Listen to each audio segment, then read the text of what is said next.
Bonjour chers internautes, merci de suivre la chaîne YouTube Djeri TV, la télévision des éleveurs,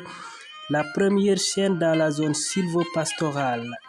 Et n'oubliez pas de vous abonner et d'activer la cloche de notification pour ne pas rater aux prochaines vidéos. Merci beaucoup. Ko bindudu yindi mum nono yo habruku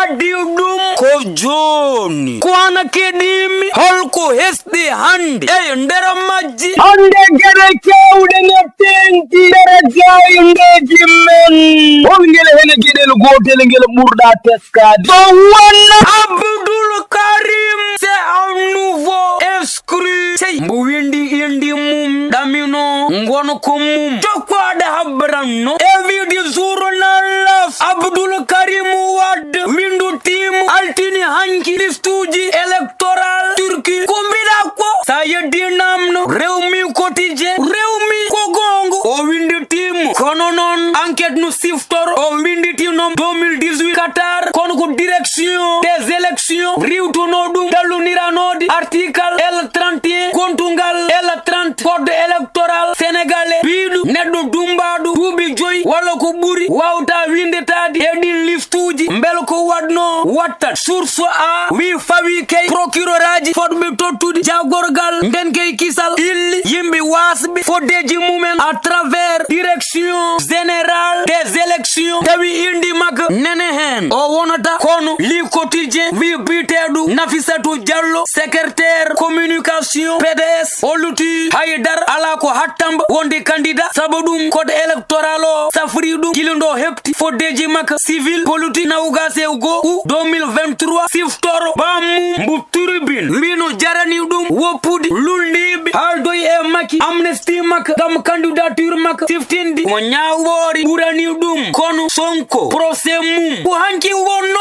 mbu source a wi riwtama ha jetati lewrume tawnon sabi dum président garwuni cour d'appel Amadi Diouf témoin no namno pourquoi wawana nyawedi sidu quotidien wi ko gongo subabe teddubi pirne riwtam asa poy joy me diwto gol ngol tribune wi ko d'office kono siftoro Basiru Diomaye Faye mbuleze ko wi hebi retour parquet kengtindu innani nedde e ko windi ko haali hen ko badi battede de Pastef ko don l'info aldori Biram Souley Diop modindu maki kono siftoro Idrissa Seck Dakaro Time mbi esko eno suusi ummadi e ndera benno cagaldo holliti ko candidat hay sino tawi Walfo Quotidien buri sikudi ko mandi ndo waddi e maki benno nenu jabto dum tan kono les échos wi hay sino tawi o moduni maître Oumar Youm e Amadou Ba o andini yimbi mak wota hay goto jab illa non président maki walla Abdoulaye Daoudou Diallo kono ko maki mbo vox wi pode ndure hakudi mum e Sonko koko heli saba harnge koko wonti libéroji tati socialiste goto e anti système do rokiyeru Abdul Karim fini idi calido maidi Khalifa fudi bibji Sonko nen dari hadi yabbedi maki nenu yaru yesu wondude suudi yimbido fayi kono e widi tribune F24 12 mai 2023 meeting mawdu ngam luldadi 3e mandat gomuji temedere sapoydidi no tawe hen ko don le soleil adori marché d'intérêt national jamñajo mbowi ko foire aux bonnes affaires le quotidien habrimen lamu ndottungu sifaji bindidugol e ndar ordre médecin ji quotidien ngojumu bi siroto urbain jagat gilay force spéciale commando observateur wi Malika wono tayor bitedo Fofana dartunirado ton cocktail molotov libération ngojumu sukabi rewbi groupe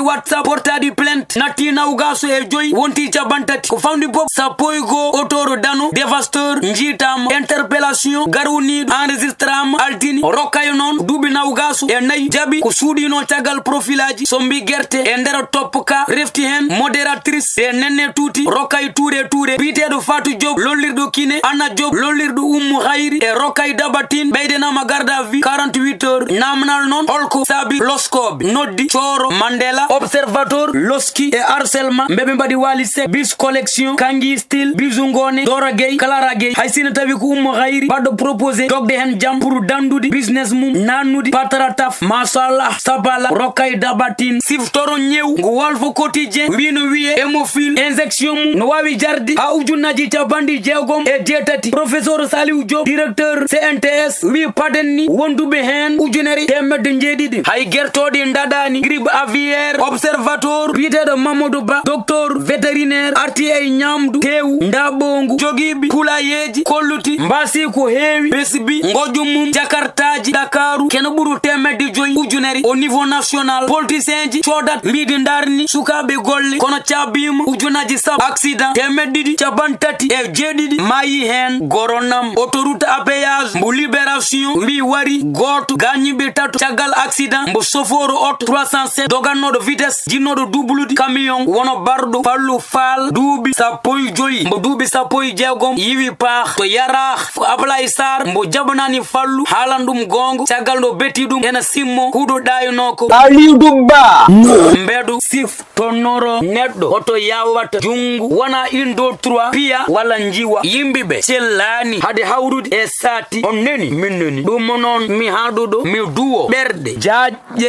inde radio télévision fulɓe international mi